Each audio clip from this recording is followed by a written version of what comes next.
This is going to be a quick video on atmospheric perspective. I'm using the drawing that I used for the fence post method. Now, so what we've looked at so far is linear perspective. We've looked at 1-point perspective, 2-point perspective, and 3-point perspective. Those are all called linear perspective. There's also atmospheric perspective, which means how things are disappearing into the atmosphere. It has to do with shading and detail. So the things that are closest to you, like this tree, would have the darkest darks and the lightest lights, or the highest contrast. And as you go back in space, the detail is diminishing and the contrast is diminishing. So there's less contrast. Let's put some leaves on here.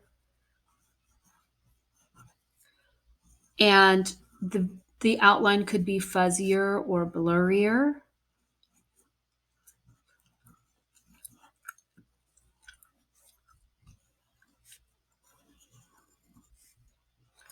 As if it is disappearing into the atmosphere. So if there's shading on the tree,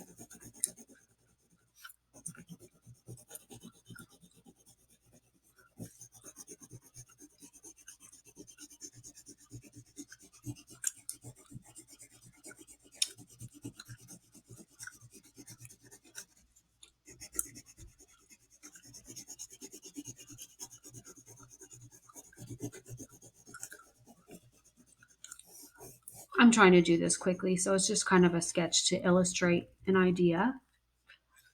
Okay. Say these leaves are kind of dark.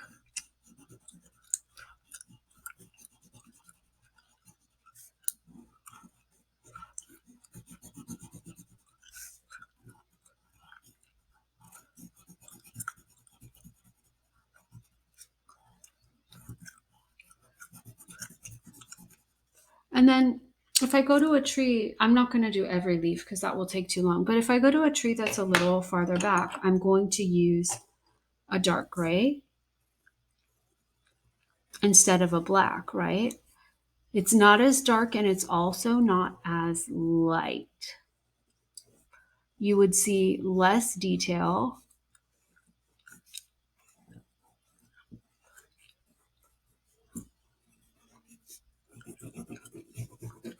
And the lines might, as you go back in space, the outlines might become blurrier or fuzzier as they're fading into the atmosphere.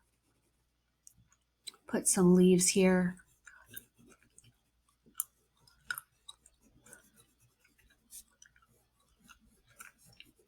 And I did that on purpose just to not make them have as detailed of an outline. Then I'm going to use a lighter gray here.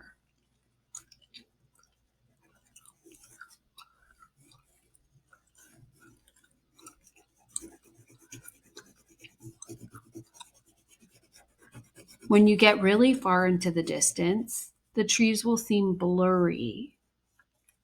I'm just going to do 3 because just to illustrate my point, right? And then your leaves might be kind of seem like this. They're kind of harder to tell what they are in atmospheric perspective. Now, that's just a very simple illustration of it, but I hope you kind of get the idea. I'm going to get my black and come in even darker here and make like a really clear outline, right? And this would go for all parts of the tree. I'm just doing this as an illustration, so it's very basic. And then say like, maybe you see some like contour lines or cross contour lines on the tree, right? You see a lot of detail, or that's how you want to draw it. Here you may not see them, right? Because it's a little farther away, or they might seem fuzzier or not as distinct, right? Maybe you see them here too, but here you're not seeing them at all because it's farther away and it's disappearing into the atmosphere. That's atmospheric perspective. Some people like to combine both linear perspective and atmospheric perspective in a drawing to make the perspective stand out even more. And then, like, say here you're seeing trees, but you're kind of getting a hazy atmosphere in here, right? It's kind of a gray. This also pertains to color, but that's a different video or a different lesson. Since we're just working with black and white right now. So say this is the atmosphere right here. It's kind of the same value as this tree. And then you're seeing a tree right here. It's kind of almost really hard to see and hard to tell what it is. It's disappearing into the atmosphere, and it would get more and more blurry and faint as you go back in space in the distance towards the vanishing point. That is, again, atmospheric perspective, and you can combine both atmospheric perspective and linear perspective in a drawing. Just to enhance the linear perspective, you can also do a drawing that's only atmospheric perspective. It's used a lot in landscape painting.